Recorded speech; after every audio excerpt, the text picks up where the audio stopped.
Hello, നമ്മുടെ കസിൻ്റെ എൻഗേജ്മെൻറ്റിൻ്റെ ഭാഗമായിട്ട് നമ്മളിപ്പോൾ കോറോത്താണുള്ളത്. നമ്മുടെ വീടിൻ്റെ താഴെയായിട്ട് ചെറിയൊരു പുഴയുടെ ഭാഗം പോകുന്നുണ്ട്. അപ്പോൾ താഴേക്ക് ഇറങ്ങിയതാണ്. ഇവിടെ നല്ല രസമാണ് കാണാനായിട്ട്, നല്ല തെളിഞ്ഞ വെള്ളമാണ്.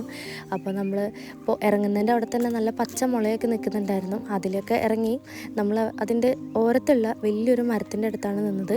കുറച്ച് പേരൊക്കെ അവിടെ കുളിക്കുന്നതും കാര്യങ്ങളൊക്കെ ഉണ്ട്. അങ്ങനെ കുറച്ച് നേരം അവിടെയൊക്കെ ചുറ്റിപ്പറ്റി നിന്ന് കാഴ്ചകളൊക്കെ കണ്ടു നിന്നു. നല്ല രസമാണ് ആ ഭാഗത്ത് നിൽക്കാനായിട്ട്. വലിയ മരങ്ങളും വേരുകളും പിന്നെ നല്ല തെളിഞ്ഞ വെള്ളം കാണുമ്പോൾ നമുക്ക് ആഴം ഉള്ളതായിട്ട് തോന്നില്ല, പക്ഷേ ആഴമുണ്ട് അത്യാവശ്യം. ഞാൻ തിരിച്ച് വരുന്ന ഭാഗമാണ് നിങ്ങളീ കാണുന്നത്. അത്യാവശ്യം ആഴമുണ്ട്, പക്ഷേ നല്ല തെളിഞ്ഞ വെള്ളമാണ്.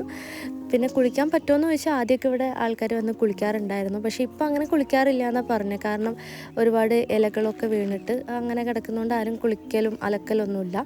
ഈ ഒരു മുള വെട്ടുന്നത് എനിക്ക് വേണ്ടിയിട്ടാണ്, എനിക്കൊരു സാധനം ഉണ്ടാക്കാൻ വേണ്ടിയിട്ടാണ്. അതുണ്ടാക്കിയതിന് ശേഷം ഞാൻ എന്തായാലും യൂട്യൂബിൽ ഷെയർ ചെയ്യാം. പോകുന്ന വഴിക്ക് വീടിൻ്റെ സൈഡിൽ വീട്ടിലാണ് ഇത് ഉണ്ടായി. വയനാട്ടിൽ അവിടെ നോക്കിയാൽ എല്ലാ വീടിൻ്റെ മുറ്റത്തും ഈ സാധനം ഉണ്ടാവും. നല്ല രസമാണ് കാണാനായിട്ട്, പല കളറിൽ ഇങ്ങനെ നിൽക്കുന്നത്.